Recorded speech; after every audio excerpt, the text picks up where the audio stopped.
여러분이 보고 계신 행성계는 우리가 살고 있는 태양계입니다. 이 평화로운 태양계로 거대 항성 베텔기우스가 부딪히면 어떻게 될까요?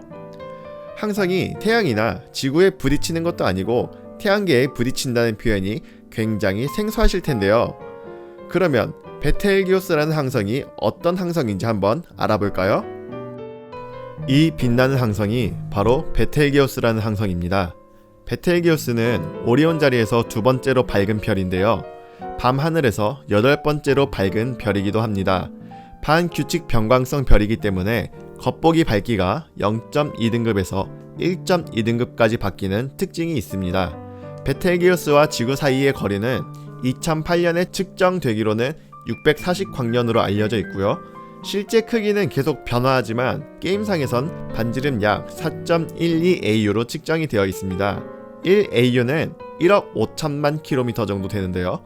태양의 반지름이 70만 킬로미터 정도 되니까 얼마나 거대한 항성인지 감이 오시나요?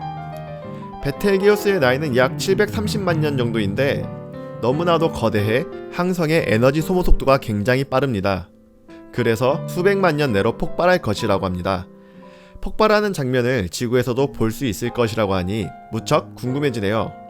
베텔기우스가 폭발하고 640년 후에나 알 수 있겠지만 말이죠.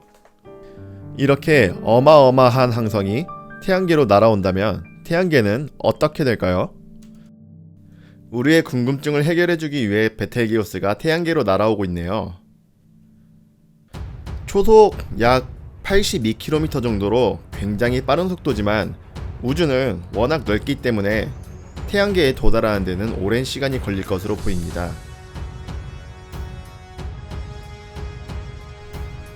정확한 측정은 어렵지만 지금 베텔기우스와 태양계의 거리는 태양계가 몇 개가 들어가도 공간이 충분히 남을 만큼 먼 거리인데요. 그럼에도 불구하고 베텔기우스의 중력이 워낙 크기 때문에 태양계가 영향을 받아서 궤도가 베텔기우스 쪽으로 이동하고 있는 것을 볼 수 있습니다. 지금 태양의 속도가 점점 늘어나고 있는데요. 베텔기우스의 영향을 받아서 중력 가속도가 붙고 있는 것이겠죠. 지금은 초속 100m 정도의 속도인데 베텔기우스랑 가까워질수록 점점 더 속도가 빨라질 테니까 나중에 한 번 더 확인해 보도록 하죠. 베텔기우스와 태양계 사이의 거리가 너무 머니까 시간을 가속해서 태양계와 만나는 시점을 조금 앞당겨 보도록 하겠습니다.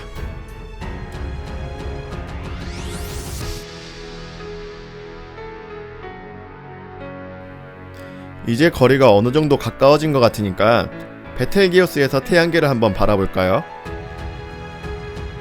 자, 베텔기우스에서 태양계를 바라봐도 제법 가까운 거리가 됐음을 알 수 있습니다. 이제는 시간을 조금 줄여서 천천히 태양계에 어떤 변화가 일어나고 있는지 관찰해 보도록 할게요. 자, 태양을 확대시킨 다음에 베텔기우스를 봐도 베텔기우스랑 크기가 비슷할 정도로 아주 가까운 거리에 베텔기우스가 도착을 했습니다. 멀리서 보면 베텔기우스가 훨씬 더 크고요. 지구에서 바라보면 어떤 느낌일까요? 저는 지구에서 바라봤을 때 마치 두 개의 태양이 뜬 것처럼 보일 것이라고 생각을 했습니다. 그런데 먼 거리에 있음에도 불구하고 베텔기우스가 태양보다 한 5배 이상 커 보이죠. 물론 그 영향으로 인해 지구의 온도가 110도가 넘어서 버렸습니다. 생명체는 도저히 살 수 없는 상태가 돼버린 거죠. 그럼 이쯤에서 한 번 더 시간을 가속해서 베텔기우스와 태양계 사이의 거리를 더 줄여볼게요. 태양과 베텔기우스의 사이가 많이 가까워졌기 때문에 중력 가속도가 더 붙어서 태양의 속도가 초속 600m를 넘어가 버렸습니다. 아까 우리가 봤을 때 90m였죠, 초속. 그리고 그 속도가 점점 더 빨라져서 지금 640을 넘어가고 있어요. 음속이 공기 매질일 때 초속 약 330m니까 음속의 2배 정도 되는 속도로 이동을 하고 있는 거죠. 속도를 가속하면은 이젠 태양계가 완전히 베텔기우스의 영향권 안에 들어서 전체적으로 베텔기우스와 근접하고 있습니다. 이대로라면 얼마 가지 않아서 충돌할 것 같네요. 자, 베텔기우스가 엄청난 속도로 붙었고 다시 속도를 느리게 해서 멀리 있는 외행성 해왕성이 베텔기우스를 향하고 있고요. 궤도가 점점 꺾여 들어가서 베텔기우스에 부딪히는 방향으로 가고 있어요. 이 해왕성의 운명이 어떻게 될지 한번 지켜보도록 하죠. 예상 궤도는 지금 완전 베텔기우스 방향이거든요. 그런데 약간 비껴나가서 베텔기우스를 비켜나갈 것 같기도 해요. 온도가 높아져서 약간 붉은 빛이 돌고 있죠. 해왕성은 이제는 베텔기우스를 벗어났어요. 아마 베텔기우스를 공전하는 행성이 될 것 같네요. 자, 그럼 태양계의 다른 행성들은 어떻게 될까요? 태양계 전체가 베텔기우스 쪽으로 이동을 하고 있는데 가까이에 있는 우리가 알고 있는 행성은 화성이 있네요. 이렇게 보니까 베텔기우스와 태양계의 크기 차이가 느껴지나요? 거의 태양계를 통째로 삼켜버릴 정도의 크기입니다. 엄청난 크기죠? 자, 우리에게 너무나도 익숙한 화성 완전 빨갛게 달아올라 버렸고요. 온도가 지금 1200도 정도까지 올라갔어요. 자, 그리고 베텔기우스에 근접할수록 더 빨개지고 이렇게 가까이서 보니까 거의 베텔기우스가 면처럼 보일 정도로 엄청나게 거대하죠. 4.12AU. 와, 상상도 안 되는 정도의 크기예요.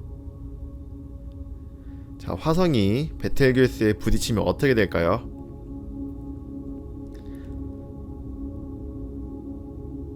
꽤 가까이 붙은 것 같은데 곧 부딪히겠죠?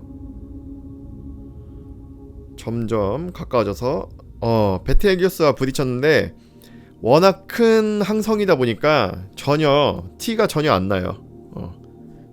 마치 아무 일도 없었다는 듯이 아무런 변화가 없었고요.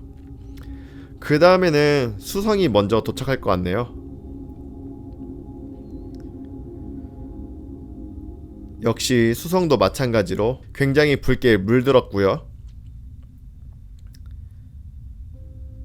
천천히 다가가서 아까 화성처럼 그냥 자연스럽게 흡수가 될 것 같습니다. 초속 65km의 속도로 베텔기우스에 흡수가 되고 있어요. 자, 역시 자연스럽게 없어졌고요. 그 다음은 태양이 부딪힐 것 같아요.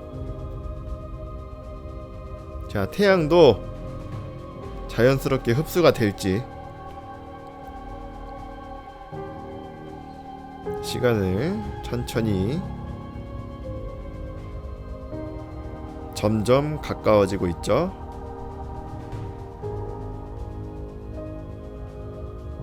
태양은 슈퍼노바를 일으키면서 폭발해버렸어요.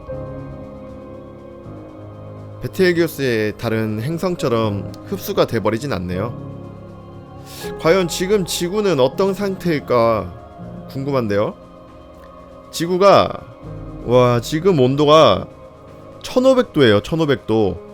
태양의 온도가 한 5000도 되거든요. 1500 되면 거의 청색 외성 정도의 온도인데 엄청나게 밝아져서 지금 잘 보이지도 않습니다. 슈퍼노바에 가리기도 했지만 온도가 2만도까지 올랐어요. 그 상태로 베텔기우스에 흡수가 돼버렸습니다. 야, 베텔기우스의 온도 때문에 2만도까지 오를 수는 없을 것 같고 아마 슈퍼노바에 의한 영향으로 그 정도까지 온도가 올라간 것 같아요. 이렇게 베텔기우스가 태양계로 다가온다면 태양계는 흔적도 없이 사라져버린다는 결과가 나왔고요. 그래도 토성이 토성 목성이 살아남았네요. 아마 베텔기우스 주변을 돌면서 이제는 태양이 아닌 베텔기우스의 행성으로 살아남을 것 같네요. 영상 시청해주셔서 감사하고요. 하루를 시작하는 분들이시라면 오늘 하루도 파이팅 하시고, 하루를 마무리하는 분들이시라면 오늘 하루도 고생하셨습니다. 그럼 다음에 또 봐요.